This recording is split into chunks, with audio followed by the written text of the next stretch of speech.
এ খাদিজা, সারাদিন দিনের দাওয়াত দিছি, পেটে কিছুই নাই, ঘরে কোনো খাবার আছে কিনা?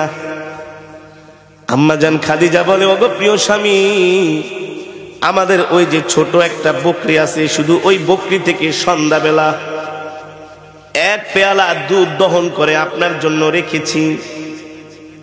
আর পাশের বাড়ির মানুষ হাদিয়া হিসাবে আমাদেরকে 4টা খেজুর দিয়ে গেছে।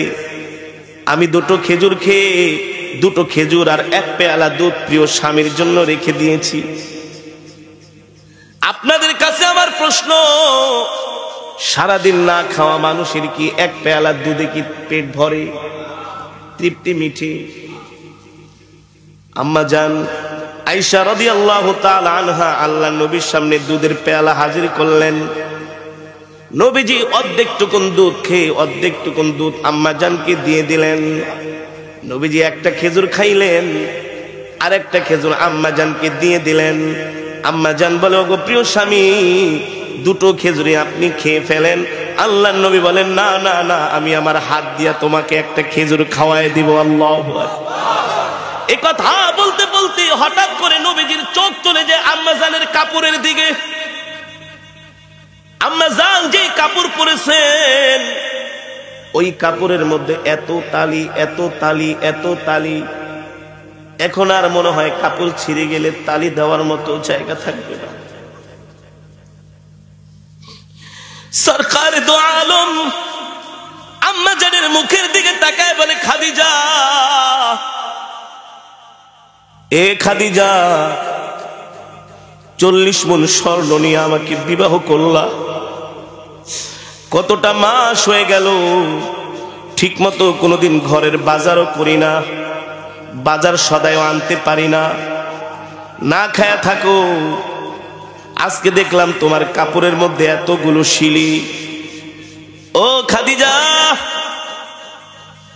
একবারও বাজারের জন্য বললা না, কোনদিন বললা না বাজারে যাচ্ছেন, বাহিরে যাচ্ছেন, কিছু খাবার নিয়ে আসেন, এই কথাও বললো না। আমার কাপড় ছিঁড়া গেছে, একটা কাপড় পর্যন্ত নিয়ে আসেন। খাদিজা রে, 40 মণ স্বর্ণ নিয়ে আমাকে বিবাহ করলা, এই সম্পদগুলো আমি কোন জায়গায় ব্যয় করলাম একবারও কোনোদিন ডাক দিয়া জিজ্ঞেস করলা না। তোমার সম্পদগুলো আমি কোন কাজে ব্যয় করেছি?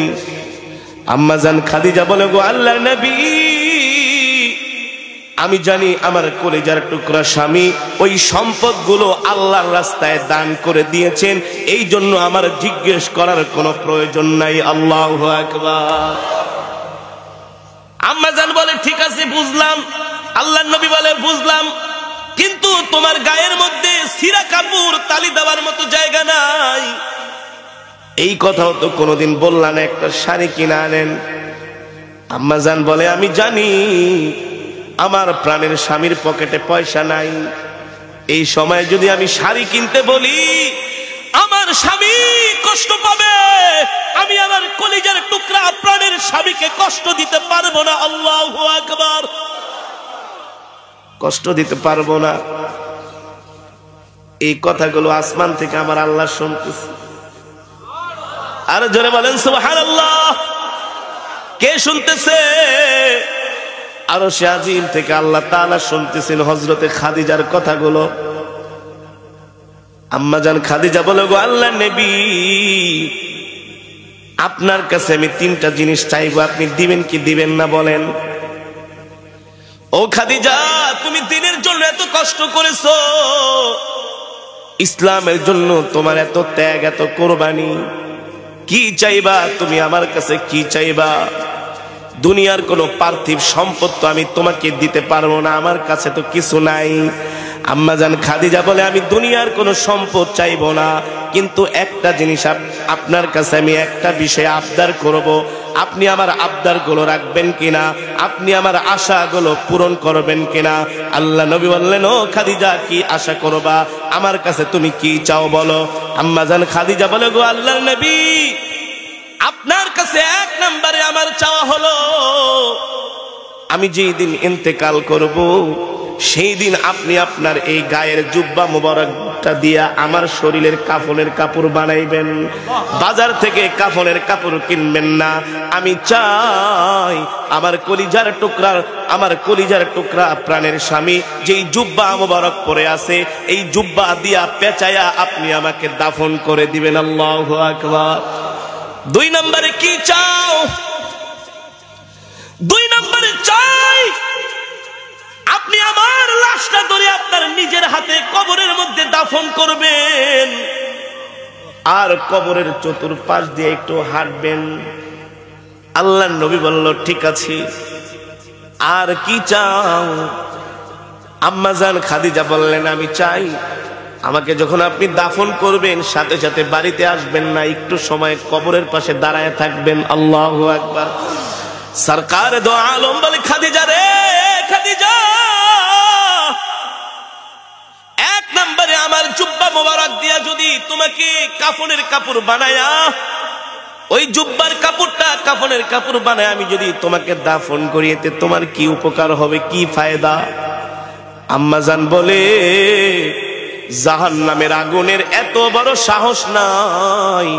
আল্লাহর নবীর জুব্বা মোবারক আমার গায়ের মধ্যে থাকবে, আর ওই জুব্বা মোবারক পুরে খাদিজার গায়ে জাহান্নামের তাপ লাগবে, এত বড় সাহস জাহান্নামের আগুনের নাই। আল্লাহু আকবার। 2 নম্বরে, খাদিজা তুমি আমাকে কবরের মধ্যে নিজের হাতে রাখতে বললা আর একটু হাঁটতে বললা, কারণ কি? আম্মা জান খাদিজা বলে, গো আল্লাহর নবী, কোনো কারণে যদি আমি কবরে ধরা খেয়ে যাই, কবরের মাটির এত বড় সাহস নাই। আল্লাহর নবী যে মাটির চতুর্পাশ দিয়ে হাঁটছে, ওই কবরের মাটি আমাকে ভেদ করে 2-4 দিক থেকে আমাকে কবর চাপা দিবে। যেই জায়গায় আল্লাহর নবীর পা মোবারক পড়েছে, ওই মোবারক পা মোবারকের জায়গা ভেদ করে মাটি এক পাশ থেকে আরেক পাশে যাবে, আরেক পাশ থেকে আরেক পাশে যাবে। এত বড় সাহস কবরের মাটির কোনোদিন হতে পারে না। আল্লাহু আকবার। 3 নম্বরে, তুমি আমাকে বললা আমি কিছুক্ষণ কবরের পাশে দাঁড়ায় থাকবো। আপনি কিছুক্ষণ কবরের পাশে দাঁড়ায় থাকবেন, এর কারণ হলো মুনকার নাকির ফেরেশতারা যখন সওয়াল করার জন্য আসবে, আপনি আমার সওয়ালের জবাবগুলো দিয়ে দিবেন। আল্লাহু আকবার। যারা বলেন আল্লাহু আকবার।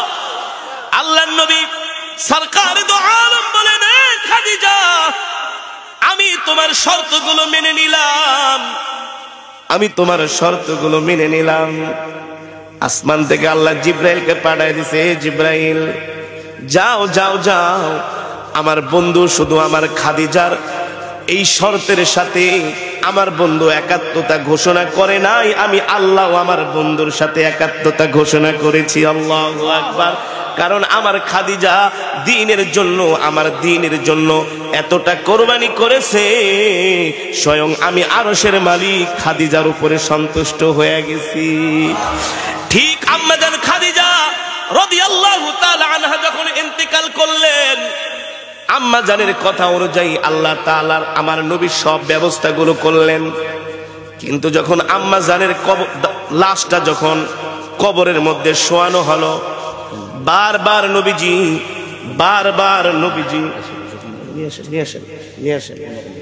এত দেরি বেলা তোলার সাথে আসছে। যেটা বলতেছিলাম, সম্মানিত হাজিরিন, আম্মা জান ইন্তেকালের পরে বারবার সরকার দো আলম ইমামুল আম্বিয়া সাইয়্যিদুল মুরসালিন খাতামুন নবিয়্যিন আল্লাহর নবী বারবার আম্মা জানের মাথা চেহারা মোবারকটা আম্মা জানের বারবার কিবলার দিকে ফিরায় দেয়। অটোমেটিক আম্মা জানের চেহারাটা ঘুরে যায়। নবীজি তার হাত মোবারক দিয়া তার চেহারাটা কিবলার দিকে ঘুরায় দেয়। লাশ যখন দাফন করা হয় তখন সকলের চেহারা কোন দিকে ঘোরানো থাকে? জোরে বলে, কোন দিকে? আল্লাহর পয়গম্বর বারবার আম্মা জানের চেহারা চেহারাটা কিবলার দিকে ঘুরায় দেয়, কিন্তু বারবার চেহারাটা আসমানের দিকে ফিরে থাকে। আল্লাহু আকবার। একবার, দুইবার, তিনবার হওয়ার পরে আল্লাহ তাআলা জিব্রাইলকে পাঠায় দিছে, ও জিব্রাইল আমার বন্ধুকে যায় বলো আমার খাদিজার চেহারাটা কিবলার দিকে ফিরবে না, আমার খাদিজার চেহারাটা আসমানের দিকে ফিরবে, কারণ স্বয়ং আমি আল্লাহ আরশে আজিম থেকে তাকায়া তাকায়া আমার খাদিজার চেহারাটা দেখব। আর জোরে বলেন সুবহানাল্লাহ। আম্মা জানের চেহারা দেখবে কে? জোরে বলেন কে? আল্লাহ দেখবেন।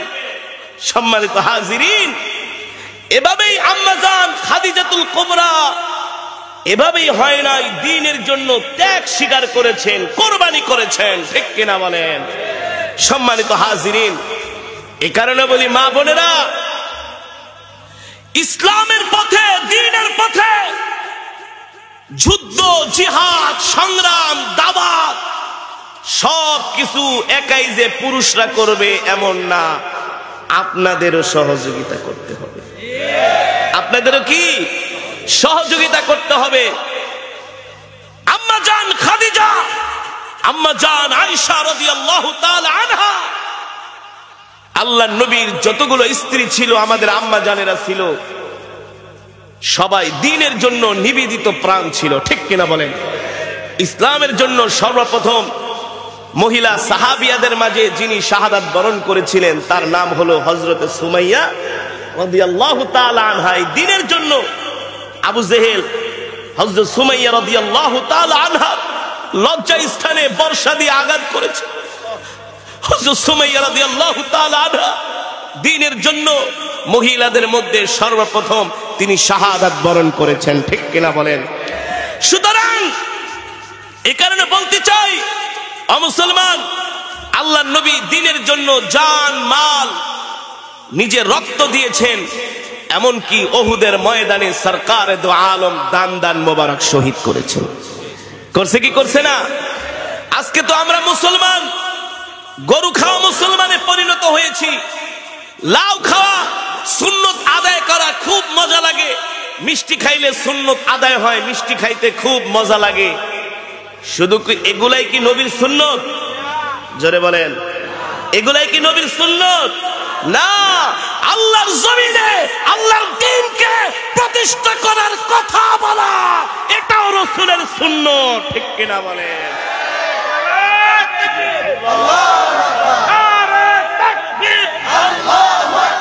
কোরআন সুন্নাহর আলো করে করে জানো, কোরআন সুন্নাহর আলো করে করে জানো।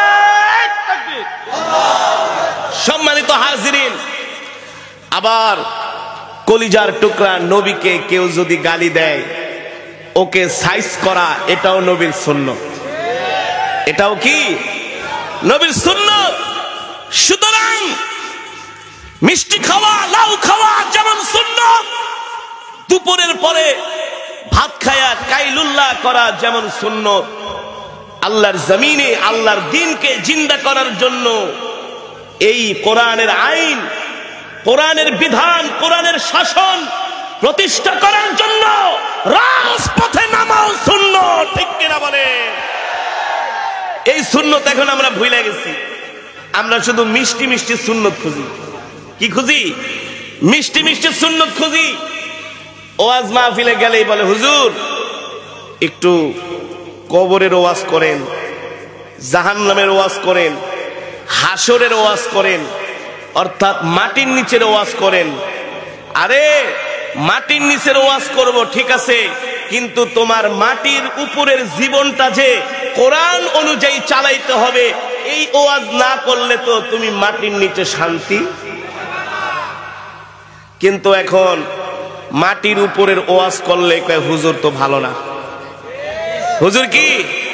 হুজুর চোক্কা চোক্কা কথা বলে, গরম গরম কথা বলে। হুজুর নরম নরম কথা বলে না। ইসলামে যেমন নরম আছে, ইসলামে গরমও আছে। ইসলামে যেমন গরম আছে, ইসলামে নরমও আছে। আছে কি আছে না? আমার নবী 13 বছর পর্যন্ত নরম নরম ওয়াজ করেছেন। কত বছর? কত বছর? 13 বছর মাক্কি জীবনে শুধু নরম নরম ওয়াজ। এই আবু জেহেল চাচা আসেন না, কালেমা পড়ে মুসলমান হন। আবু জেহেলকে ভাতিজা যদি আকাশের চাঁদটাকে ফাটায় দিতে পারো তাইলে আমি কালেমা পড়ে মুসলমান হব, তাহলে বুঝবো তুমি আসলেই নবী। তাহলে কথা বলে আপনাদের কাছে আমার প্রশ্ন, আমার নবীর কাজ কি আকাশের চাঁদ দ্বিখণ্ডিত করা? আমার নবীর কাজ হলো কালেমার দাওয়াত দেওয়া, তাওহীদের দাওয়াত দেওয়া, রিসালাতের দায়িত্ব পালন করা। এই কথাগুলো আবু জেহেল শুধু বলতেন নবীজিকে কষ্ট দেওয়ার জন্য, বিপদে ফালানোর জন্য। এই সমাজের মধ্যে এখনো এমন কিছু মুসলমান আছে, দেখবেন কোন আলেমদের সাথে কোনো ঝগড়া লাগলে উদ্ধট একটা প্রশ্ন করে, যে প্রশ্ন কোনো বইয়ে নাই, কোনো কিতাবে নাই, কোনো সায়েন্সে নাই, কোনো আর্টসে নাই, মানে এই প্রশ্নটাই করে হুজুরকে একটু কি। আবার কোনো কিছু না পাইলে হুজুর আপনি হুজুর মানুষে এমনি কথা কনকে, কিছু না পাইলে আপনি টুপি মাথায় দিয়ে আপনি কথা কনকে, কিছু না পাইলে বলবো আপনার মুখে দাঁড়িয়ে আছে, আপনি এমনি কথা কনকে। এই কথাগুলো শুধু বলে একজন মানুষকে উত্তক্ত করার জন্য, বিরক্ত করার জন্য। ঠিক কিনা বলেন? ঠিক কিনা বলেন? একদিন আমি শাহবাগ থেকে যাত্রাবাড়ি আসতেছি, আরো 10-12 বছর আগে। ওই সময় তো লোকাল গাড়ি ছিল, মানে লোকাল গাড়ি। এখন তো ঢাকা শহর একটু আপডেট হয়েছে, কিছু সিটিং টিটিং ভাড়া বের হয়েছে, এক সিটে একজনই নেয়, দাঁড়ায় দূরায় নেয় না। আগে তো এমন ছিল না। ছোটবেলায় ওই সময় তো কেবল নতুন মাদ্রাসায় পড়ি, এত কোরআন হাদিস পড়িও নাই। ঢাকা শহরে জন্ম, তো ওই ঢাকার পোলাপানের সাথে চলি। তো এক লোক আমারে দিছে ধাক্কা, আমি গেছি পইরা যে আর একজনের উপরে পড়ছি। ওই লোক আবার আমার এমন ধাক্কা দিছে, আমি 5 হাত দূরে পড়ে গেছি। আমার এই মিয়া মাদ্রাসায় পড়ো, মাথায় টুপি, ধাক্কা দিলে কে? আমি ভাই আমাকে তো পিছন থেকে একজন দিছে। এই মেয়ে একজন দিছে দেখে তুমি আমার উপরে পড়বা? আমি বলে আমি তো আসলে দাঁড়ায় থাকতে পারি নাই। তো এক কথায় দুই কথায় কয় একেবারে টুপি খোলায় ফেলামু। হুজুর মানুষ, হ্যাঁ আচরণ বুঝো না, একবারে টুপি খুললা মাইর দিমু। কেবল দাড়ি অল্প অল্প উঠছে। এক কথায় দুই কথায় কয় এই মুখের ভিতরে দাঁড়িয়ে উঠছে, এমনি কথা কাউকে। আমি বলি ভাই আশেপাশের 10 জন মানুষকে জিজ্ঞেস করেন, আমি তো আপনাকে খারাপ কিছু বলি নাই, লিগেলি তো বলছি, আমি রং কিছু বলি নাই, তারপরও আমার উপরে চড়া। এক পর্যায়ে কয় বেশি কথা করলে একেবারে টুপি খুইলা দাড়িগুলা টান দিয়া ছিঁড়া ফেলামো। এই কথা কওয়ার পর তো মানে আমার আর মাথা মোথা ঠিক নাই। পরে এক বন্ধুরে ফোন দিলাম, দোস্ত কই আছো? যাত্রাবাড়ি। আমি দাঁড়াও একটু গেড়ে, আজকে একটারে সাইজ করতে হইব, বুঝেন নাই? পরে গাড়িটা থামছে, পরে যাত্রাবাড়ি 4-5 জন উঠলো। আমি বলি নামেন, আপনি না দাড়ি ছিনবেন, টুপি খোলায় ফেলাইবেন, সব জায়গায় মাস্তানি দেয় তাহেন না। আমি আপনাকে কি বলেছিলাম আপনি বলেন? আপনি যদি আমাকে জুতা দিয়েও পিটাতেন, গালেও থাপ্পড় দিতেন, আমার মা বাবাকে তুলেও যদি গালি দিতেন, আমি আপনাকে কোনো প্রতিবাদ করতাম না। কিন্তু আমার রসুলের দাড়ি নিয়ে আপনি কথা বলছেন, আমি কি অন্যায়টা করেছি বলেন? দাড়ির কথা কেন বললেন? টুপির কথা কেন বললেন? এটা তো আপনি আমাকে কষ্ট দেন না, আমার নবীকে কষ্ট দিয়েছেন। এখন আশেপাশের মানুষজনের অবস্থা দেখা সে তো বুঝছে যে না, আসলে সে ফাটা বাসের চিপায় পড়ে গেছে গা, ওনার মায়ের খাওয়া ছাড়া কি নাই। সে মনে করছে আরে হুজুর মানুষ, কি আর করব। পরে আমি কি, আপনি যদি মাপ না চান এখান থেকে আপনারা যাইতে দেবো না। আপনি মায়ের খাইবেন, কে আছে আপনারা এসে ছাড়াই নিব। আগে বলেন যে আপনি রসুলের সুন্নত নিয়ে কেন গালি দিলেন, দাড়ি ছিঁড়ার কথা কেন বললেন? আর আমাদের ধর্ম কেমন ধর্ম? ইন্না দীনা ইনদাল্লাহিল ইসলাম, আল্লাহর কাছে মনোনীত ধর্ম হলো ইসলাম। পৃথিবীর শ্রেষ্ঠ ধর্ম ইসলাম, মানবতার ধর্ম ইসলাম, মুক্তির ধর্ম ইসলাম, শান্তির ধর্ম ইসলাম। বাঁচতে হলে ইসলামকেই মেনে চলতে হবে, অন্যথায় শান্তি পাওয়া যাবে না। যাবে? এ কারণেই তো আল্লাহ রাব্বুল আলামিন আমার নবীকে কোরআন দিয়া মক্কার জমিনে পাঠালেন আর দ্বীনের দাওয়াত দেওয়ার জন্য বললেন। আল্লাহ তাআলা বলতেছেন, ইয়া আইয়ুহার রাসূল বাল্লিগ মা উনজিলা ইলাইকা মির রাব্বিক ওয়া ইল্লাম তাফআল ফামা বাল্লাগতা রিসালাতাহ ওয়াল্লাহু ইয়াসিমুকা মিনান নাস। আল্লাহ রাব্বুল আলামিন বলে, নবী ও আমার প্রিয় হাবিব,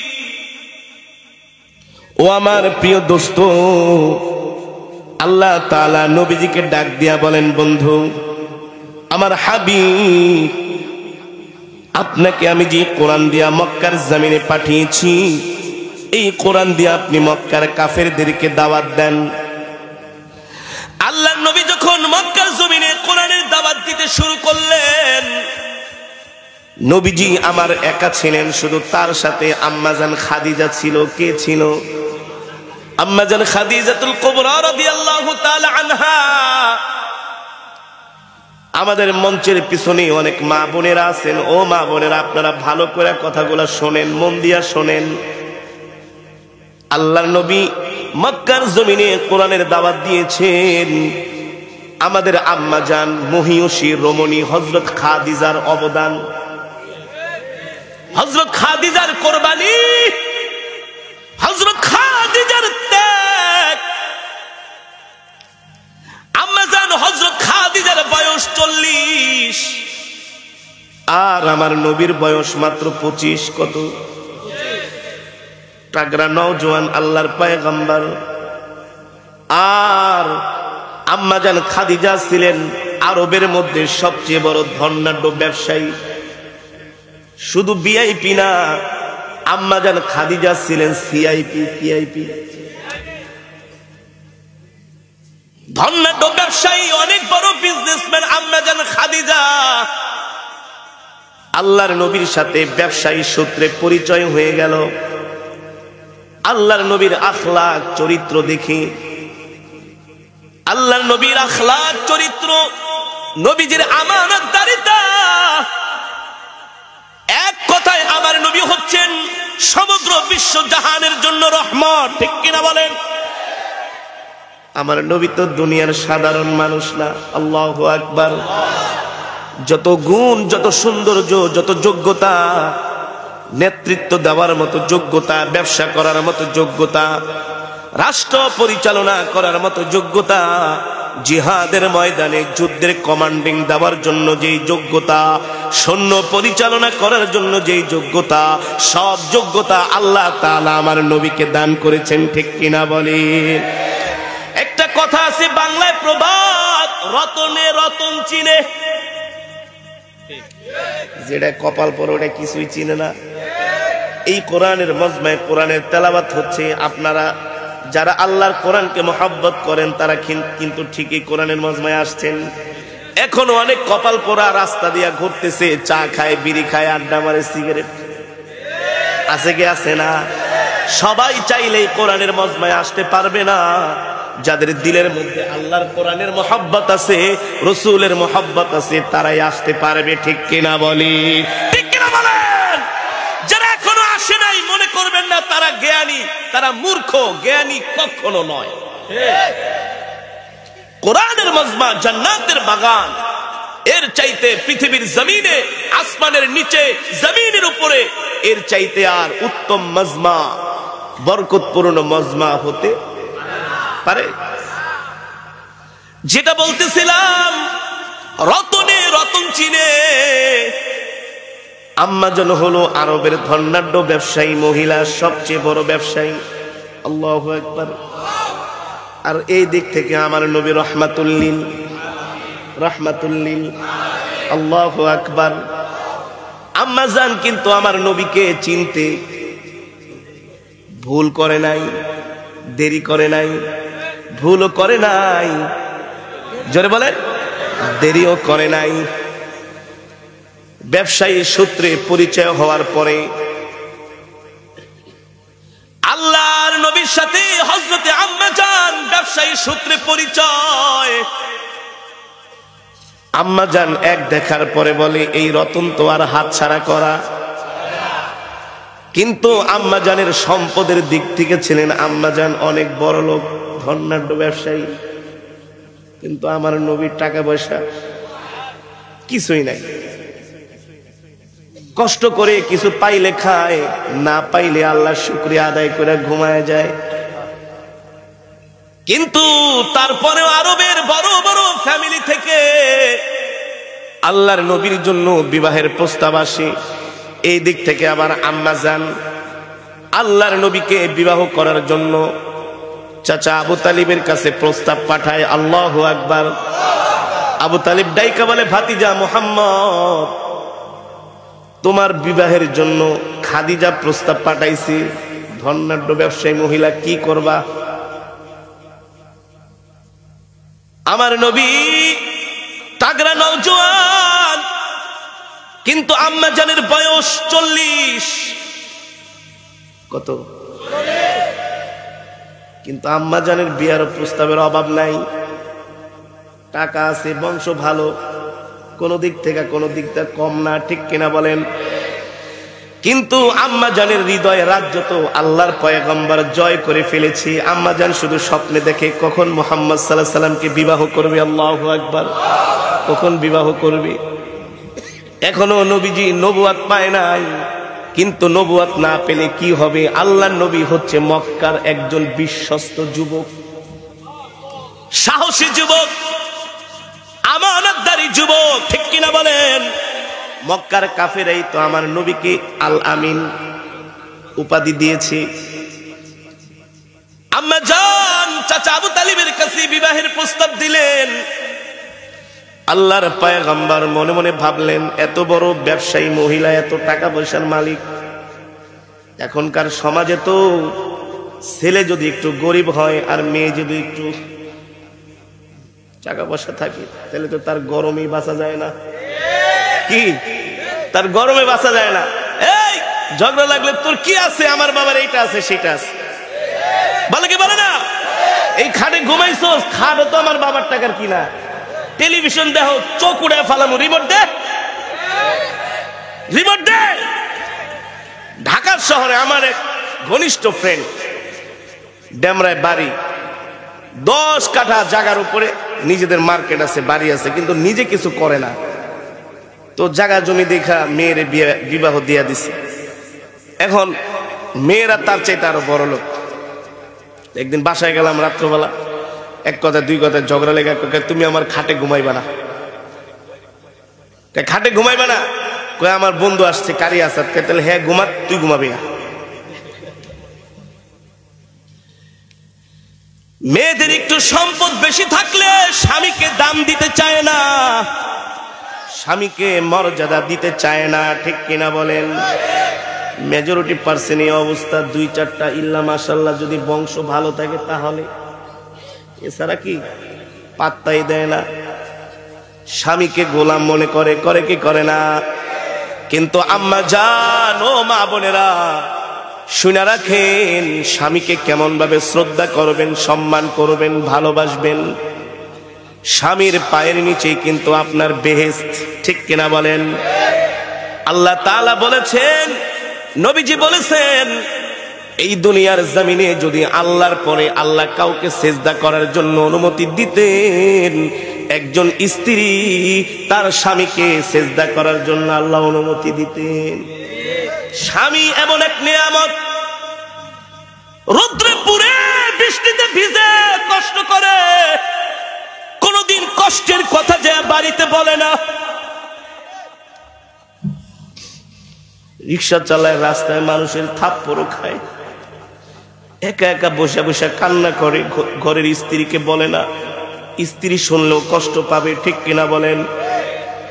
সেই সকাল 8টায় বের হয়, রাত 12টা 1টায় বাসায় যায়, ঠিক মতো দুপুরবেলা খায় না, গোসলটাও করে না, রেস্টও নেয় না। শুধু স্ত্রী, পরিবার, ছেলে সন্তানের জন্য একজন বাবা, একজন স্বামী হাড় ভাঙা পরিশ্রম করে, করে কি করে না? ও মা, ও বোন, আপনার স্বামী হলো আল্লাহ তাআলার পক্ষ থেকে আপনার জন্য অনেক বড় নিয়ামত, ঠিক কিনা বলেন? এই কারণে আপনারা যারা স্বামী আছেন তারা আবার গিয়ার বাড়ায় দিয়েন না। আপনাদের উচিত হলো স্ত্রীর সাথে সুন্দর আচরণ করা, কোমল ভাষায় কথা বলা, নরম ভাষায় কথা বলা, ঠিক কিনা বলেন? এই কারণে আপনারা আবার বেশি একেবারে মুটপাট দেখায়েন না যে হুজুর তো ওয়াজ করছি। আমাদের খুব মর্যাদা, আপনাদেরও যেমন মর্যাদা আছে, আল্লাহ একজন স্ত্রীকেও মর্যাদা দিয়েছেন, ঠিক কিনা বলেন?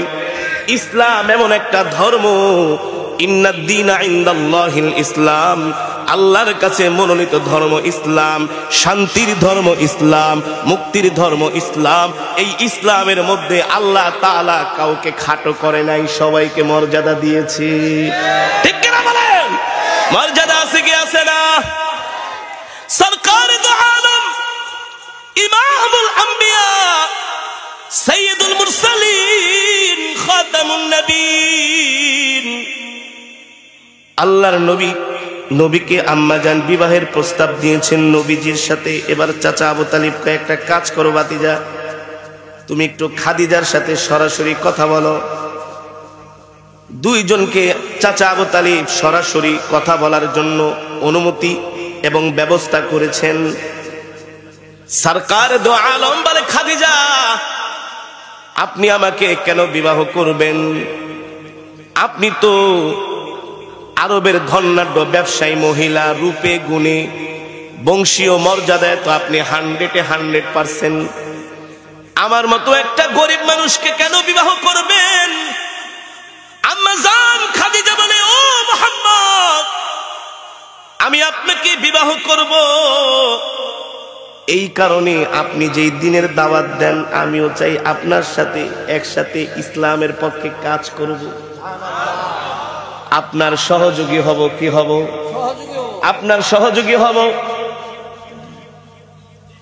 আপনার ডানে বামে থেকে আপনার খিদমত করব, আপনি যাতে করে দ্বীনের দাওয়াতকে আরো বেগবান করতে পারেন। আমি আপনার ভাত রান্না করে দিব, তরকারি রান্না করে দিব, কাপড় ধুইয়া দিব, আপনি যা বলেন তাই করব। আমি চাই দ্বীনের দাওয়াতের একজন সহযোগী আমি আপনার সাথে হব। আল্লাহু আকবার। কেমন ছিলেন আম্মাজান খাদিজাতুল কুবরা? আল্লাহু আকবার। জোরে বলেন আল্লাহু আকবার। আল্লাহর পয়গম্বর আম্মাজান খাদিজাকে বিবাহ করলেন। বিবাহ করার পরে আম্মাজান খাদিজার যত সম্পদ ছিল, কোন বর্ণনায় এসেছে সেই সময় আম্মাজান খাদিজা 40 মণ স্বর্ণের মালিক ছিলেন। কত বড় ভিআইপি চিন্তা করা যায়। আল্লাহু আকবার। কোন বর্ণনায় আসছেন এই সব সম্পদগুলো আল্লাহর নবীর হাতে আম্মাজান তুলে দিলেন, বলেন আজকে থেকে সম্পদের মালিক আমি না, আপনি। এখন কি নবীজি এই টাকা পায় আইফেল টাওয়ার বানাইছে, টুইন টাওয়ার, বিশাল আলিশান বাড়ি, মার্সিডিজ গাড়ি, সম্পদ পায়া নবীজি আর কোনো কথা নাই, শুধু দুই হাতে গরিবদেরকে বিলাচ্ছে। এতিমের মাঝে অনাহায়, অসহায়দের মাঝে, অনাথের মাঝে শুধু বিলায় দিতেছেন। সম্পদ এমন ভাবে বিলাচ্ছেন, সম্পদ বিলাইতে যায় আল্লাহর নবী ঘরের বাজারটা পর্যন্ত ঠিক মতো করে না, ব্যস্ত, সময় পায় না, শুধু দিনের দাওয়াত। আর গরিব মানুষকে সম্পদ আর সম্পদ, দাওয়াত দেওয়ার জন্য ঘর থেকে বের হয়ে যায়। রাত 10টা 11টা বাজে নবীজি ঘরের মধ্যে যায়, একটা টোকা দেয়, দেখে আম্মাজান 1 টোকায় ঘরের দরজা খুলে দেয়। আমাদের আম্মাজান কত ভালো ছিল। আল্লাহু আকবার। নবীজির স্ত্রীরা কিন্তু আমাদের মা, আমাদের কি আম্মাজান। আল্লাহু আকবার। আমাদের মা আম্মাজান আয়েশা সিদ্দিকা কিন্তু আমাদের মা। আল্লাহর পয়গম্বর আমাদের রূহানি পিতা। আল্লাহু আকবার। 1 টোকা দেয়, আম্মাজান ঘরের দরজা খুলে দেয়। এমন 1 দিন 2 দিন 3 দিন না, যখন আসে তখনই খুলে দেয়। নবীজি একদিন জিজ্ঞেস করে, খাদিজা রাত গভীরে আসি, ঘরের দরজা একবার নক করি, সাথে সাথে খুলে দাও, তুমি কি রাত্রবেলা ঘুমাও না? আম্মাজান বলে, ওগো প্রিয় স্বামী, আপনি যখন ঘরের বাইরে থাকেন আমি জানি মক্কার কাফেরেরা আপনার বন্ধু না, আপনার শত্রু। কোন সময় কোন কাফের আমার কলিজার টুকরা স্বামীর উপরে না জানি কোন শত্রুতা আমি কইরা আমার স্বামীকে কষ্ট দেয়। এত শত্রুর মাঝে আপনি দিনের দাওয়াত দেন, আপনাকে বাইরে রেখে আমি খাদিজা কিভাবে ঘুমাই? আপনি সারাদিন হাঁটেন, দিনের দাওয়াত দেন, পরিশ্রম করেন, রাত্রবেলা ঘরে আসেন, দরজার মধ্যে যদি একবার দুইবার তিনবার নক করেন, আমি যদি না খুলি আপনার কষ্ট হবে। এই কারণে আমি খাদিজা ঘরের দরজার সাথে ট্যাক লাগায় লাগায় ঘুমাই, যাতে করে একবার দরজা নক করলে আমি সাথে সাথে খুলে দিতে পারি। আল্লাহু আকবার, আর জোরে বলেন আল্লাহু আকবার। কেমন ছিলেন আমাদের আম্মা জান খাদিজা? ঠিক এভাবে করে একদিন দুই দিন না, মাসের পর মাস চলতে লাগলো চলতে লাগলো। হঠাৎ করে একদিন নবীজি রাত্রবেলা ঘরে আসছে, আম্মা জান ঘরের দরজা খুলে দিছে। ওলীদ ইবনে মুগিরা, ওলীদ ইবনে মুগিরা যদি আমাকে গালি দেয়া থাকে, শুধু গালি দেয় নাই, বলছে আপনি নাকি পাগল। আল্লাহ নবীকে যায় বলো ওলীদ ইবনে মুগিরার জন্মের মধ্যে সমস্যা আছে। শোনেন, কিছু মানুষ আমাদের আলেমদেরকে তালিম দেয়, হুজুর আপনার এত গরম কে? আমরা খুব নরম আবার খুব গরম।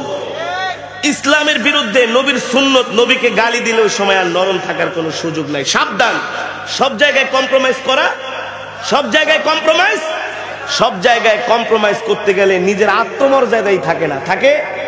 আপনার বাবাকে যদি গালি দেয়, সেই জায়গায় কি আপনি কম্প্রোমাইজ করবেন? করবেন? পৃথিবীতে এমন কোন সন্তান নাই বাবা মাকে গালি দিলে কম্প্রোমাইজ করে।